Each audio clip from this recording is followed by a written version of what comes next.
Hamma mahsulotlarni vitamini saqlanib qolishi uchun bankada dimlama tayyorlab ko'rdim. Bunaqa mazali dimlamani ancha bo'lgandi yemaganimga. Go'shtni katta-katta qilib to'g'rab olasiz. Mol go'shti yoki qo'y go'shtidan ham foydalansangiz bo'ladi.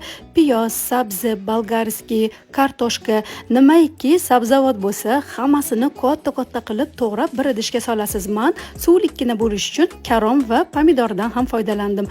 Tuz, paprika, tomat pasta, har xil pripravalar ham solishingiz mumkin. Hamma mahsulotni bir idishga to'plab, yaxshilab aralashtirib olamiz va bankaga hamma mahsulotni solib chiqamiz. Bankani ustini folga bilan yopib, mahkamlab rezinka bilan qotirib qo'ydim. Qizib turgan duxovkada 180 gradus, ya'ni o'rta olovda 1,5-2 soatga qo'yamiz. Taomimiz tayyor bo'ldi. Suvlikkina, mazali, shunaqa go'shtlari ham yumshoqqina bo'lib chiqadi. Siz albatta bu taomni tayyorlab ko'ring, chaynamasdan yutasiz. Agar sizga retsept yoqqan bo'lsa, like bosishni unutmang. Har kuni nima taom tayyorlasam ekan deb boshingiz qotyaptimi? Unday bo'lsa, menga obuna bo'lib qo'ying. Sizni har xil taomlar bilan har kuni xursand qilaman.